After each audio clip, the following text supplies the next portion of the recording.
Well, you could say Shannon Miller has led a golden life with 7 Olympic medals, 2 of them gold. She remains the most decorated Olympic gymnast in history.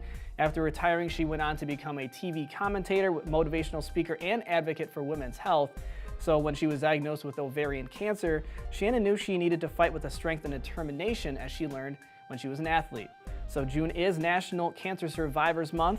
Shannon Miller is here now to explain why she's helping to raise awareness about ovarian cancer and why it's so important for women not to skip their health checkups. Shannon, welcome in.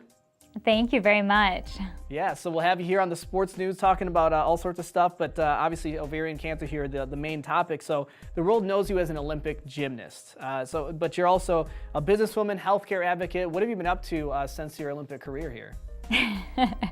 Quite a few things. I still stay involved with sport, particularly gymnastics, as an analyst and commentator during the Olympics, so that's a lot of fun.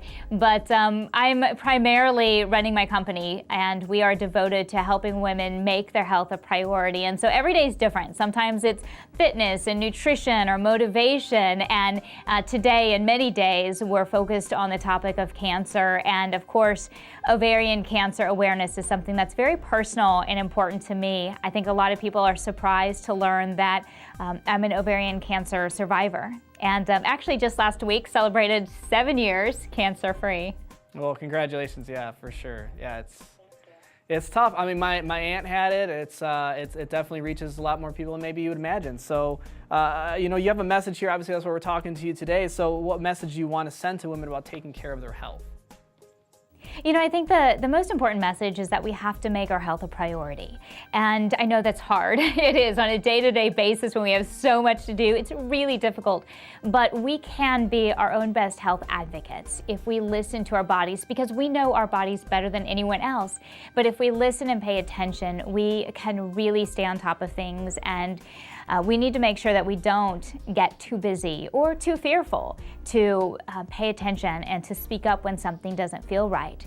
And I look back at my diagnosis and I realized that I had 3 of the primary symptoms of ovarian cancer that I completely chalked up to women's issues or nothing too serious. I had stomach aches, I had bloating, I had sudden weight loss.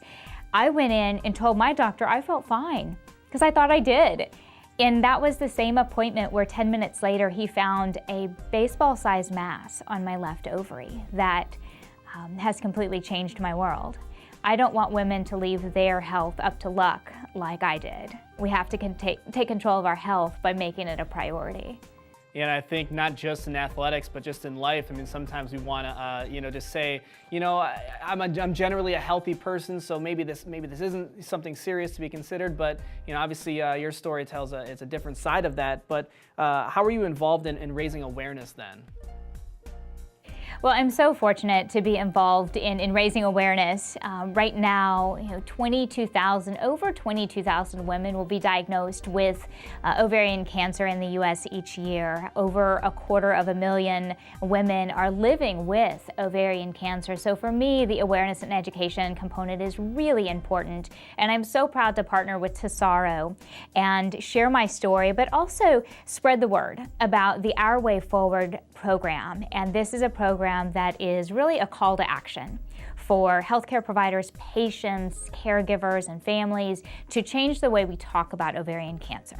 Because it's not just about the physical portion, but it's also the emotional toll that it can take, and it's understanding how to handle it and the education, the tools necessary during diagnosis, treatment, and even after treatment. Because many women living with ovarian cancer, they live with the fear that it will be a recurrence, that it will come back. And so how do we handle that emotional side of it as well? And I think one of my favorite parts of the program is the patient stories, because these are women that talk openly and hope-filled in a way that's really empowering about their actual journey and what they're going through. And I know for me, going through treatment, it was very difficult. I didn't feel like I had a lot of people to turn to, but I was fortunate in a way that my diagnosis was very public. So I had women come to me and share their stories, but not every woman gets that. But I know how empowering it was for me to hear stories of, hey, losing your hair doesn't have to be a sign of your sickness. It is a sign that you are fighting back. And all of those things that we can kind of turn on their head and feel empowered by and feel hope-filled with.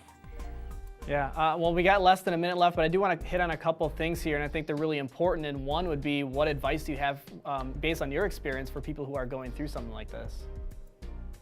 I think my best advice is just keep fighting. We keep fighting each and every day, take those steps forward and utilize those resources that are out there.